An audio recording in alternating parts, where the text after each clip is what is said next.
प्रियानो, आज आपण येशू ख्रिस्तानी जे महान कार्य केलेलं आहे क्रूसावर त्यावर लक्ष केंद्रित करणार आहोत. आपण जाऊया फिलिप्पियरास अध्याय 2 वचन 8. मनुष्य रूप धारण करून तो नम्र झाला आणि मृत्यूपर्यंत, हो क्रूसावर मृत्यूपर्यंत आज्ञाधारक राहिला. प्रियानो, इथे येशू ख्रिस्ताबद्दल सांगितलेलं आहे. तो मानव रूप धारण करून तो या जगात आला होता. प्रियानो, पुष्कळ लोक असे म्हणतात की का येशू ख्रिस्त क्रूसावर होता, का येशू ख्रिस्तानी स्वतःला वाचवलं नाही, का येशू ख्रिस्तानी त्या लोकांना उद्ध्वस्त केलं नाही, त्या लोकांचा नाश नाही केला जे लोक त्याचा तिरस्कार करत होती. प्रियानो, त्याचं उत्तर हे आहे,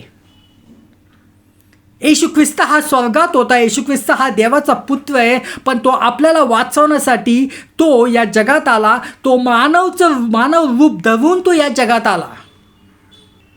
कारण प्रियानो, आपण सर्वजण आपण पापी आहोत आणि आपण स्वतःहून स्वतःला वाचू शकत नाही आहे. काय जर म्हणतात, जर मी चांगले कामं केले तर मी स्वतःला वाचू शकेल, म्हणून ते खूप सारे डोनेशन देतात, ते वेगळ्या ठिकाणी जातात. त्यांना वाटतं की तिथं गेल्यावर त्यांच्या पापाची क्षमा होईल. नाही प्रियानो, तुम्हाला परमेश्वरच्या क्षमेची आवश्यकता आहे, तुमच्या पाप क्षमेची आवश्यकता आहे.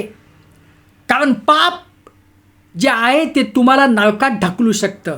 पवित्र शास्त्र म्हणतं की पापाचं वेतन जे आहे ते मृत्यू आहे. मृत्यू म्हणजे काय?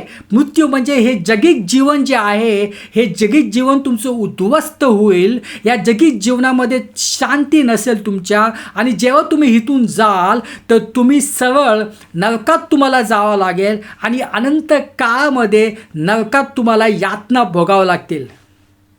म्हणून प्रियानो, पाप हे जे आहे हे खूप सिरियस आहे.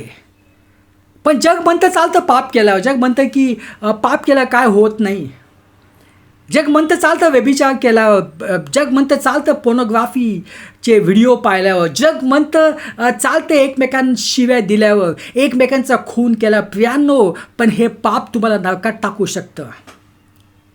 येशू ख्रिस्त आला होता आपल्याला वाचवण्यासाठी. कारण पवित्र शास्त्र म्हणतं की रक्त सांडल्याशिवाय पापाची क्षमा नाही, आणि ते रक्त जे असलं पाहिजे ते निष्कलंक असलं पाहिजे. तर सगळ्या मानवाच्या रक्तामध्ये पाप आहे, म्हणून येशू ख्रिस्त आला होता. त्याने आपलं निष्कलंक रक्त क्रूसावर सांडलं आणि त्यामुळं सर्व पापाची क्षमा झाली. प्रियानो, आज तुमच्या पापाची क्षमा होऊ शकते जर तुम्ही येशू ख्रिस्ताने जे कार्य केलं त्यावर विश्वास ठेवाल. तुमच्या पापाची क्षमा होऊन जाईल.